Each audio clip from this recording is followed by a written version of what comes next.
Hello everyone, जय हिंद। चलिए हम आज का आर्टिकल करें। आज का आर्टिकल साइंस और नेचर के बारे में है। साइंस एडवांस होती चली जा रही है, तो क्या जो जानवर एक्सटिंक्ट हो गए, here you should know what is the meaning of extinct. Extinct का मतलब होता है विलुप्त।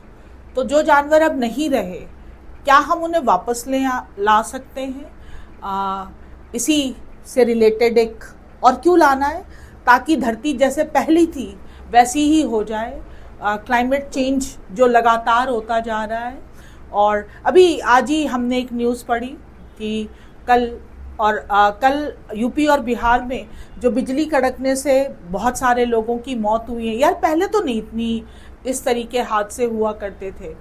अब हम क्लाइमेट चेंज के इतने सारे हम प्रकोप देखते हैं, लेकिन अब जो ह्यूमन सिविलाइजेशन है वो इतनी आगे बढ़ गई है कि पीछे पलटना तो बहुत मुश्किल है, या एक कह ले हम नामुमकिन ही है। तो क्या साइंस की हेल्प से हम चीज़ों को रिपेयर कर सकते हैं, मेंट कर सकते हैं? So today's article is all about it.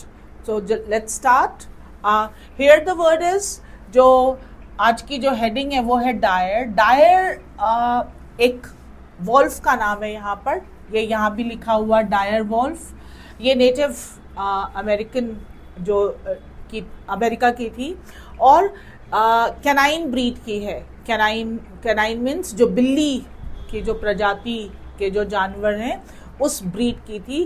Dyer का एक और मीनिंग भी होता है, डायर मीन्स बहुत गहरा। तो आप दोनों कंसर्न से इसके देखेंगे।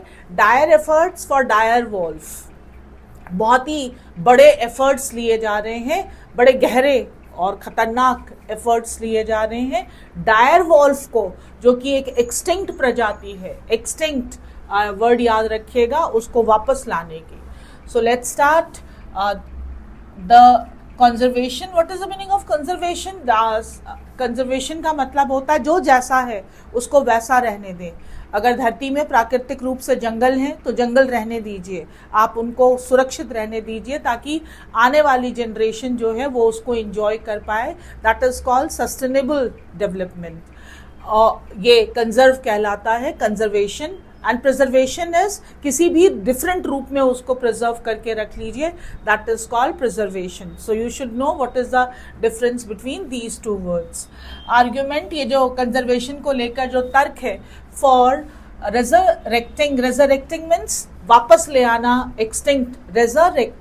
रेजरेक्टिंग मीन्स जो पहले के जो एक्सटिंक्ट एनिमल हैं उनको वापस लेकर आना। किसको लेकर आना? Dire wolf is not credible. Now here you have a word credible. There is a word credible. कल ही मैं एक क्लास में पढ़ा रही थी credible और credulous, ये दो वर्ड होते हैं जिसको लेकर अक्सर बच्चे कंफ्यूज हो जाते हैं। किसी की कोई चीज, कोई बात विश्वसनीय हो तो दैट इज कॉल्ड क्रेडिबल। आपने किसी को कोई कहानी सुनाई, कोई बात सुनाई, अगर वो विश्वसनीय है, बात विश्वसनीय है, व्यक्ति नहीं, तो उसे हम कहते हैं क्रेडिबल। और क्रेडुलस का मतलब होता है जो बातों पर विश्वास करता है, जो विश्वास कर ले, उसे हम कहते हैं क्रेडुलस को अक्सर लोग भोला भी मानते हैं। नाइफ, गलिबल, इंजेन्युअस और क्रेडुलस, यानी जो लोग आसानी से विश्वास करते हैं उन्हें हम कहते हैं credulous. But here we are talking about credible, यानी कि डायर वॉल्फ को हम फिर से जिंदा ले आएंगे। ये एक्सटिंक्ट एनिमल है, ये बात विश्वसनीय नहीं है, नॉट क्रेडिबल। अब पढ़ें कॉलोसल बायोसाइंस। हालांकि कॉलोसल का मतलब भी होता है ह्यूज, मैमथ, जिगैंटिक, जिनॉर्मस, एनॉर्मस, बहुत सारे वर्ड हैं, लेकिन यहाँ पर ये इस कंपनी का नाम है। बायोसाइंस इज एन अमेरिकन, ये एक अमेरिकन कंपनी है विद एन अनयूजुअल मार्केटिंग, और ये बड़ी ही विचित्र मार्केटिंग कर रही है। अनयूजुअल के लिए आप अगर लेटेस्ट वर्ड अगर यूज करना चाहते हैं तो थोड़ा सा ये वर्ड भी यूज कर सकते हैं, that is bizarre, that is unusual. Marketing कर रहे हैं, marketing line combining genomics with conservation. Genomics DNA की जो सीक्वेंसिंग होगी, डीएनए ACGT इस उसमें कोडिंग में होती है, और उन्हीं का जो सीक्वेंस है that is called gene, and the whole set of DNA का जो पूरा का पूरा सेट है दैट इज कॉल्ड जीनोमिक। एक व्यक्ति जब संतान उत्पन्न करता है तो उसका जो पूरा का पूरा मैनुअल होगा कि वो दिखेगा कैसा, बोलेगा कैसा, हर एक माइनर से माइनर एक्टिविटी, वो जो पूरा सेट है that is called genomic.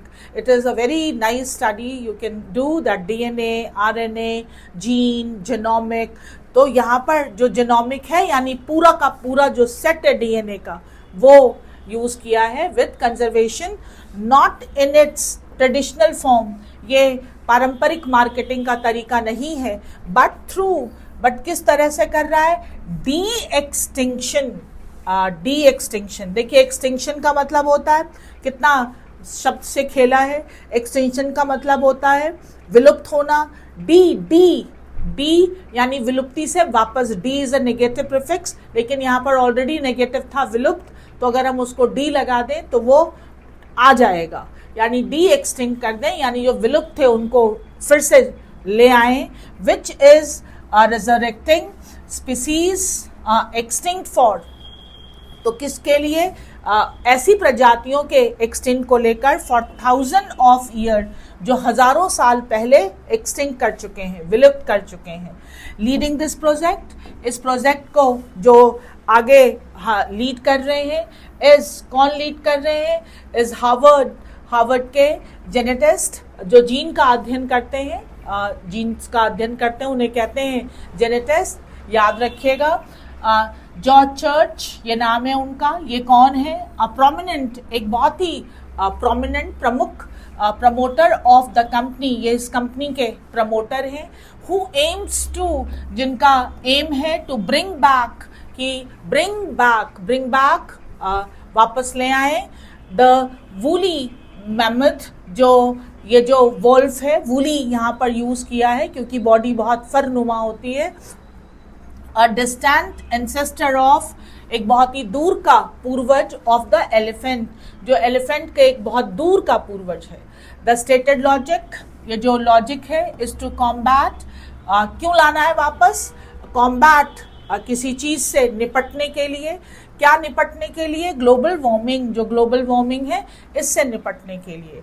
During the प्लाइस्टोसेन ice as, जब ये आइस एज था, हिमयुग, द मैमथ, ये जो ह्यूज जो एनिमल था, रोम्ड, ये घूमता था लश ग्रासलैंड, जो बहुत ही हरा भरा एक ग्रास लैंड था, अक्रॉस द टुंड्रा में। अब यहाँ पर आप पढ़िएगा टुंड्रा की लोकेशन कौन कौन सी है। अंटिल इट्स एक्सटिंक्शन, तब तक जब तक ये एक्सटिंक्ट नहीं हुआ, अराउंड 5000 ईयर्स, लगभग 5000 साल पहले, अगो द आर्कटिक टुंड्रा, जो टुंड्रा कई जगह पाए जाते हैं, यहाँ पर जो आर्कटिक टुंड्रा की हम बात कर रहे हैं, ऑल्सो सपोर्टेड लार्ज, उसको सपोर्ट करने का मतलब मदद करना भी होता है और फैसिलिटीज देना। Large population of bison, wolves, cave lions and giant dear.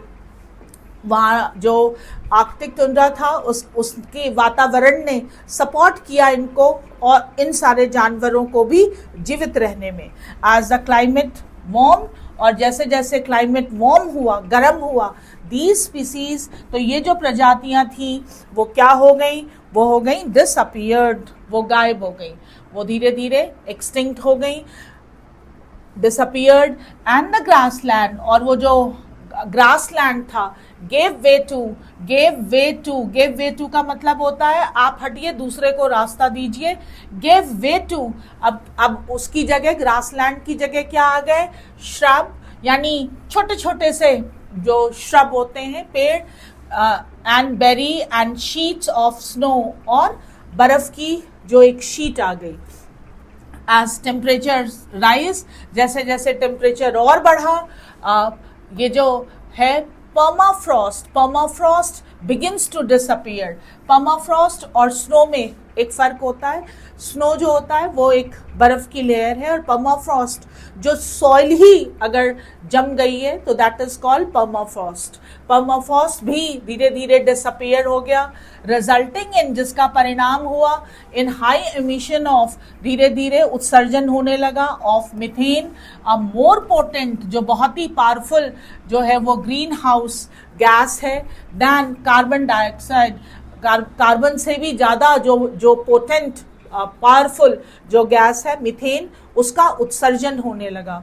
To prevent this, इसको रोकने के लिए some scientist at a Siberian park have been, Siberian park में वो कर रहे हैं, हैव बीन ट्रांसपोर्टिंग, वो ट्रांसपोर्ट कर रहे हैं लार्ज एनिमल्स, बड़े बड़े जानवरों को, that are resistant to cold, जिनको ठंडी नहीं लगती या जो ठंडी को बर्दाश्त कर सकते हैं, रेजिस्टेंट टू कोल्ड, टू सी, ये देखने के लिए, टू सी इफ देयर, क्या उनके फॉरेजिंग, उनके जाने से कैन रीस्टोर, वापस हो सकता है द ग्रासलैंड। अब ये भी एक सोचने का मुद्दा है कि ऐसा कैसे होगा। तो भाई ये लार्ज एनिमल्स हैं, ये जब जाएंगे बर्फ़ पर चलेंगे तो ऑब्वियस सी बात है ये इतने हैवी हैं कि बर्फ़ उखड़ेगी ही, और फिर धीरे धीरे नीचे की जो मिट्टी है वो ऊपर आएगी, और हो सकता है कि फिर घास धीरे धीरे उसमें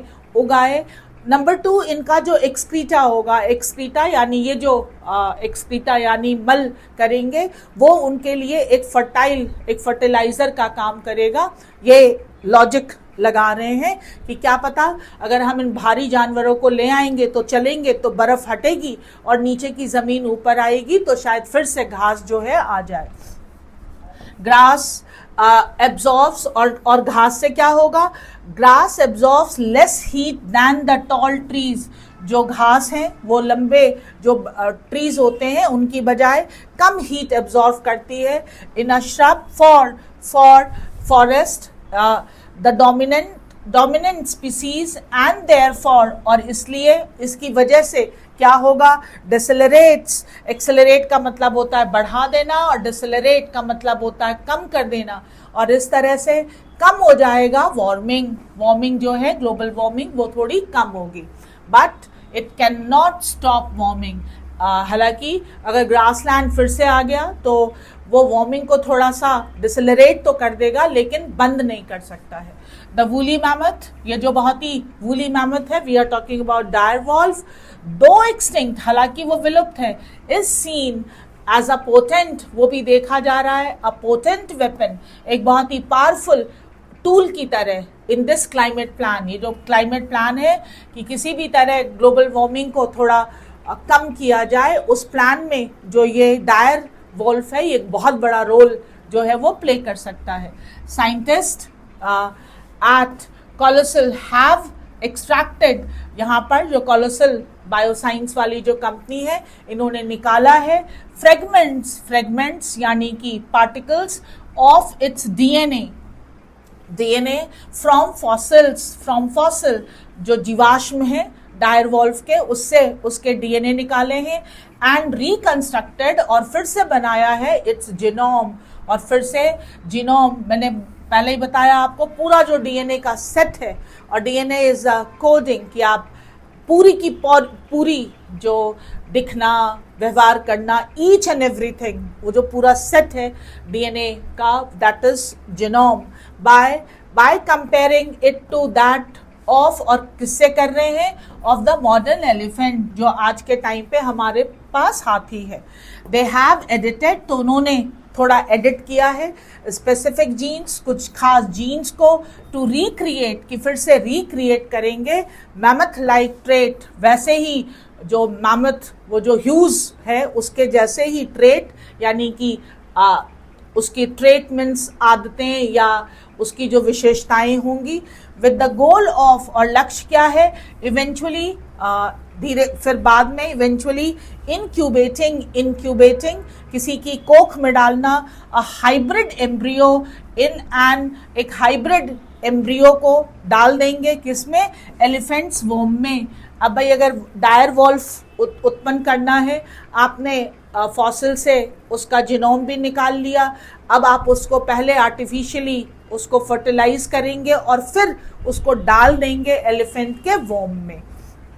scientist have also experimented, scientist ने और भी एक्सपेरिमेंट किया है विद द डायर वॉल्फ, इस वॉल्फ के साथ, an extinct relative of the grey wolf, जो ग्रे वॉल्फ की जो है वो एक विलुप्त, जो extinct relative of grey wolf की एक्सटिंक्ट रिलेटिव है, जो अब नहीं, एक्सटिंक्ट का मतलब अब तो विलुप्त हो चुकी है।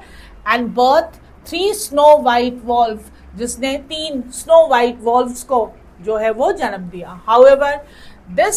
However, this claim has yet to pass rigorous peer review, हालांकि ये जो दावा है वो पीयर रिव्यू जो बाकी साइंटिस्ट हैं उनके समीक्षा से अभी गुजरना बाकी है।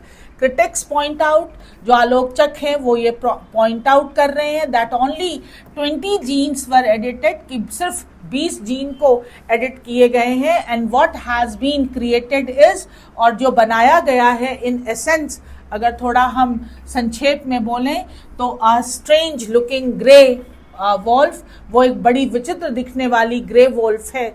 डिस्पाइट सच क्रिटिसिज्म, इस आलोचना के बावजूद भी द टेक्नोलॉजिकल अचीवमेंट, जो तकनीकी विकास है, इज अ टेस्टामेंट, ये तो टेस्टामेंट का मतलब किसी चीज के होने, अस्तित्व के होने का प्रमाण, दैट इज कॉल्ड टेस्टामेंट, तो ये उसके होने का प्रमाण है। टू द एबिलिटी, ये किस चीज के होने का प्रमाण, ability to engineer precision edits, कि कितना बढ़िया इंजीनियरिंग, एकदम सटीक जो है वो एडिट टू द जीनोम ये कर सकते हैं हम, ये इसका एक टेस्टामेंट है। The work of Chinese scientist, जो चाइनीज साइंटिस्ट हैं, ही जैनिकुई, I don't know this is the pronunciation or something else, who claimed, जिसने ये दावा किया, to have produced, उत्पन्न किया है जीन एडिटेड ह्यूमन, जिन्होंने ये दावा किया कि उन्होंने जीन एडिटेड ह्यूमन को, ह्यूमन बेबीज को प्रोड्यूस किया है, रिमेन्स कंट्रोवर्शियल, ये भी विवादित है। कॉलोसल मे बी, ये जो कंपनी है मे बी क्रेडिटेड, उसको भी श्रेय शायद देना चाहिए, या may be credited for its genomic work, उन्होंने भी जो जीनोम पे काम किया है उसके लिए उनको श्रेय मिलना चाहिए। बट द क्लेम, लेकिन ये दावा दैट इट इज रिवाइविंग, कि ये फिर से रिवाइव कर रहे हैं, पुनर लाइफ दे रहे हैं स्पीसीज, प्रजातियों को, फॉर कंजर्वेशन, संरक्षण के लिए, इज नॉट, ये तो क्रेडिबल नहीं है, विश्वसनीय नहीं है।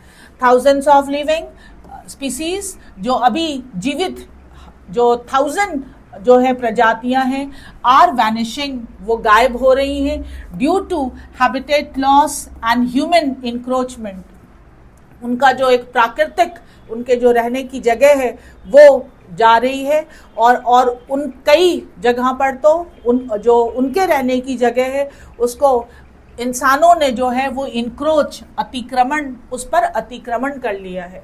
भाई जनसंख्या बढ़ रही है तो लोग कहाँ रहेंगे, तो जहाँ पहले जंगल थे वो काट कर हम रह रहे हैं, तो जंगल भी तो किसी का हैबिटेट था, तो अब उनको भगा रहे हैं तो वो वैनिश हो जाएंगे धीरे धीरे। स्पेंडिंग मिलियंस ऑफ डॉलर्स, ये जो मिलियंस ऑफ डॉलर्स हम खर्च कर रहे हैं ऑन स्पेक्युलेटिव, कि चलो देखते हैं, स्पेक्युलेटिव का मतलब चलो देखते हैं प्रोजेक्ट, whose benefit, जिसका फायदा, if there are any, अगर होगा, will fructify का मतलब होता है उसका फल निकलना, only over centuries, तो centuries लग जाएंगी, तब तक तो जाने कितनी और प्रजातियां विलुप्त हो जाएंगी।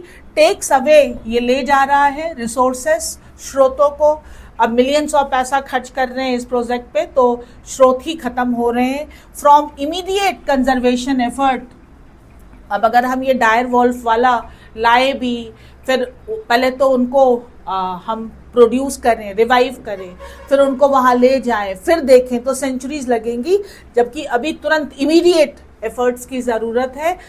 कि ग्लोबल वार्मिंग कम करने के लिए और जो एक्सटिंक्ट हो रहे हैं जानवर उनको बचाने के लिए the scientific community must lay down, तो जो हमारा वैज्ञानिक कम्युनिटी है, समुदाय है, उनको ज़रूर रखना चाहिए, ले डाउन का मतलब रखना चाहिए स्ट्रिक्ट गाइडलाइंस, बहुत ही कड़े जो है नियमावली on the use of gene editing technology को लेकर, कि जीन के टेक्नोलॉजी को किस हद तक यूज़ किया जाएगा इन एप्लीकेबल, और वो कहाँ पर इन एप्लीकेशंस अदर दैन हेल्थ, कि जो हम जीन का यूज़ जो कर रहे हैं हेल्थ के लिए जीन चेंज करना। देखिए मैंने पहले ही बोला डीएनए जो है ACGT, और इनका जो सीक्वेंस होता है ACGT का, यही सेट जो होते हैं ये जीन बनाते हैं। तो इसमें हम थोड़ा सा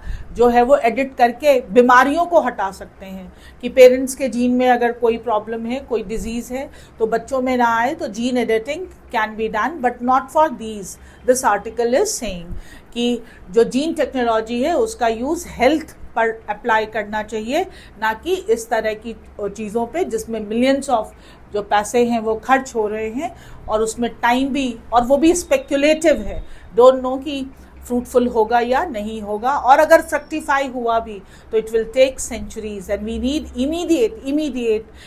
इमीडिएट एफर्ट्स। इसी के बारे में बात कर रहा है ये आर्टिकल। तो ज़रा हम देखें कि अब हमारे पास वर्ड्स कौन कौन से हैं, लेट्स सी, और काफ़ी इंटरेस्टिंग था, थोड़ा पढ़िएगा इसके बारे में। पहला वर्ड है हमारे पास रेजरेक्ट। इसको दो पार्ट में पढ़ना है, पहले रेजर और फिर रेजरेक्ट। रिवाइव और ब्रिंग बैक, फिर से रिवाइव मीन्स वापस ले आना, bring back to life. Credible, believable, मैंने पहले ही कहा विश्वसनीय। Genomics, the study of understanding DNA का जो पूरा एक सेट है, that is called genome. Extinct, something gone for ever, जो विलुप्त हो चुका है। Permafrost, a frozen soil layer, एक जो लेयर होती है। Shrubbery, an area with medium size woolly plant, छोटे छोटे से प्लांट होते हैं। प्रिसीजन, क्लैरिटी विद परफेक्शन, एकदम सटीक, एकदम सही।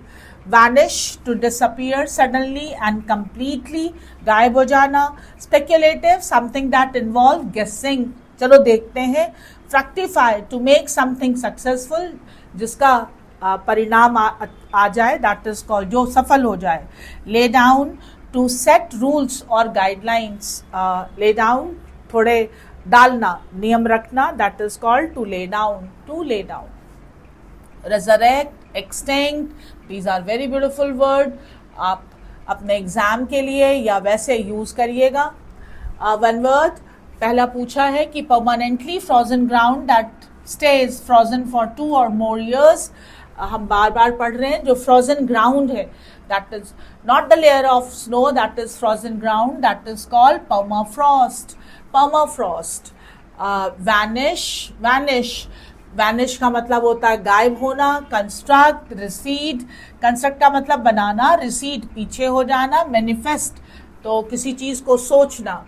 तो इवेपोरेट में भी चीजें गायब हो जाती हैं। स्पेक्युलेटिव, गेस करना।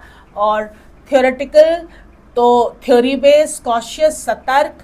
प्रैक्टिकल, व्यवहारिक। और हाइपोथेटिकल, मान लो, तो एंटोनिम होगा इसका प्रैक्टिकल। एरर डिटेक्शन देखें, in recent decades, a thousand of, या तो ग्रामर आपसे कहता है कि अगर ऑफ लगाना है तो थाउजेंड्स ऑफ लिखिए, थाउजेंड्स ऑफ। और अगर संख्या लगानी है, ए इज 1, तो फिर आप ऑफ नहीं लगाइए, तो आप कहिए अ थाउजेंड, और फिर सीधे जो भी आपको लिखना है तो वो लिखिए 1000 रेयर प्लांट स्पीसीज। तो यहाँ पर ऑफ हम रखेंगे और हटाकर इसको थाउजेंड्स कर देंगे। ऑफ लगाना है तो यहाँ पर कोई संख्या नहीं लिखेंगे, और अगर संख्या लिखेंगे तो ऑफ हटा दीजिए, और फिर ऑफ लगाएंगे तो थाउजेंड्स करिए, और संख्या लगाएंगे तो 1000 में से एस हटाइए। स्टेज देखें हम, Colossal Bioscience claim its genetic projects aim to aid means सहायता, कि वो सहायता कर रहा है, ऐसा उसका दावा है किस चीज में, कंजर्वेशन, किसी चीज को संरक्षित रखने में। बट क्रिटिक्स आर्ग्यू, लेकिन जो क्रिटिक्स हैं वो ये तर्क दे रहे हैं कि the companies motives are more rooted in, वो ज्यादा रूटेड है इन किस चीज में, इन मार्केटिंग में than science. The recreated direwolf altered with just 20 gene is seen by expert as a किस तरह देखा, that is for modified version of the original, modified, वो original नहीं है, बस वो modified version है of the original, casting doubt on its ecological value, और उसके जो इकोलॉजिकल, अब वो ओरिजिनल वैसा है नहीं तो उसका इकोलॉजिकल वैल्यू क्या होगा, उस पर थोड़ा सा डाउट है। मुझे ऐसा लगता है कि शायद मैं क्वेश्चन कराना भूल गई हूँ, तो let's do the question. Question पूछ रहा है कि what is the primary critic of colossal bioscience conservation approach. What is the primary critic of colossal bioscience conservation approach as described in the article? Primary critic क्या है उसका, कि भाई ये आप मार्केटिंग के लिए कर रहे हो, आपका उद्देश्य जो है वो सही नहीं है। तो answer should be C, it uses conservation as a marketing gimmick rather than a genuine objective. दूसरा क्वेश्चन पूछा है, according to the article what is the major environmental goal of reviving species like the woolly mammoth. आखिर क्या है गोल, क्या है हमारा इस वूली मैमथ को जो है वो करने के लिए, रिवाइव करने के लिए। तो टू रीस्टोर क्यों करना है, ताकि घास आ जाए वापस, और फिर क्लाइमेट चेंज जो है वो थोड़ा ग्लोबल वार्मिंग थोड़ी स्लो हो जाए। To restore the grassland and slow down climate change, answer is B. And what is one reason the article gives for scepticism about the resurrection of the dire wolf. Dire wolf को जो वापस revive कर रहे हैं, इसको लेकर क्या है, article gives for scepticism. Scepticism means संदेह, स्केप्टिक लोग होते हैं जो थोड़ा डाउट करते हैं। तो क्या है कि इसको जो वो यूज कर रहे हैं, its habitat no longer exist in modern ecosystem, no the species lack significant ecological impact, no the revived creature is genetically too different to be a true dire wolf, the dire wolf had no relation to current grey wolf. जो see the revived creature is genetically too different to be a true dire wolf. जो dire wolf को लेकर जो थोड़ा doubt create किया है, बाकी peer scientist ने वो ये कह रहे हैं कि वो असली डायरवॉल्फ जैसा नहीं है, क्योंकि सारे जीन को जो है एडिट नहीं किया गया है। आर्टिकल पढ़ लीजिएगा, और बहुत सारी चीज़ें आप इस पर थोड़ा डीप डिग कर सकते हैं। तो अगर मन करे, ज़रूरत हो तो ज़रूर करिएगा, इसके बारे में और डिटेल में पढ़िएगा। फिर मिलेंगे अगले आर्टिकल में। थैंक यू, जय हिंद।